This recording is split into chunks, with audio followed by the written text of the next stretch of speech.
देखिए, मोदी सरकार राहुल जी के सवालों से डर गई, घबरा गई, बौखला गई, क्योंकि राहुल जी ने सवाल पूछा कि जो 20,000 करोड़ रुपया अडानी की शेल कंपनियों को मिला, उसका असली मालिक कौन है। राहुल जी ने सवाल पूछा कि प्रधानमंत्री मोदी जी के साथ बांग्लादेश हो, ऑस्ट्रेलिया हो, इजराइल हो, अडानी गए और वहां से जैसे ही वो लौटे उन देशों की प्रमुख कंपनियों के साथ एमओयू कैसे हो।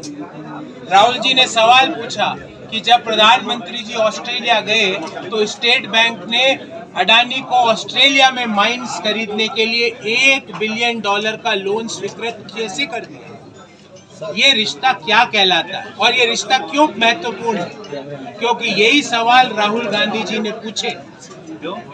जब राहुल गांधी जी ने यही सवाल पूछे संसद की पटल पर खड़े होकर कि भाई सीलोन इलेक्ट्रिसिटी कॉरपोरेशन के जो चेयरमैन हैं, उन्होंने ये कहा कि मोदी सरकार ने उनको बिजली के ठेके देने के लिए दबाव डाला कि वो ठेके अडानी की कंपनियों को जाए।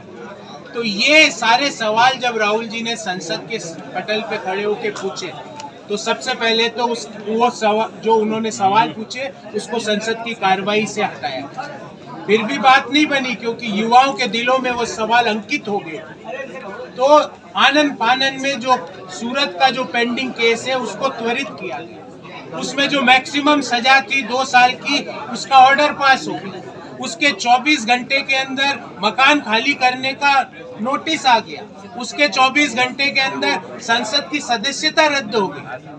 मोदी जी, काश आपने इतनी त्वरित कार्रवाई काशी के युवाओं के रोजगार के लाने के लिए कर दी होती तो यहाँ से कम इस क्षेत्र से में तो रोजगार उपलब्ध होता। ऐसी कार्रवाई कभी आपने कर दी होती कि 1100 रुपए के पार जो गैस सिलेंडर है वो 411 जो 2014 में था वहां पर ले आते। तो सवाल ये है कि जब राहुल जी सवाल पूछते हैं मोदी जी असहज हो जाते हैं। तो मोदी जी ने सोचा अब मैं क्या करूं, इन सवालों को जो राहुल जी संसद में खड़े होकर पूछते हैं ये लोगों के दिलों में घर कर रहे हैं, तो उनकी संसद की सदस्यता रद्द कर दीजिए। उनको आप मकान से निकालना चाहते हैं, निकाल दीजिए। उनको संसद से निकालना चाहते हैं, निकाल दीजिए। पर जो सवाल है वो देश के युवाओं के दिलों में घर कर चुके हैं, वहां से उन सवालों को कैसे निकालोगे मोदी जी।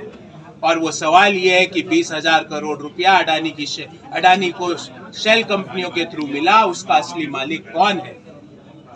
संसद में अडानी की कंपनियों की जेपीसी जांच से मोदी सरकार क्यों भाग रही है? क्यों मोदी जी संसद में अडानी का नाम लेने से डरते हैं, जबकि बाहर विदेशों में तो एक ही जहाज में घूमते रहते हैं और यहाँ संसद में नाम तक लेने से डरते हैं? क्यों जब मोदी जी ऑस्ट्रेलिया गए तो ऑस्ट्रेलिया में अडानी भी उनके साथ थे और $1 बिलियन का लोन स्वीकृत कर दिया गया?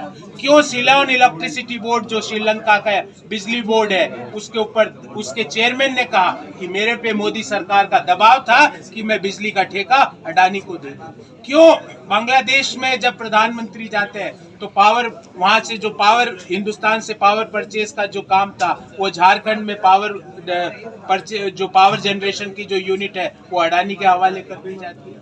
ये संयोग नहीं है, ये सीधे साधे प्रयोग और इनकी जांच होनी चाहिए, जेपीसी जांच होनी चाहिए, ताकि दूध का दूध पानी का पानी सामने हो।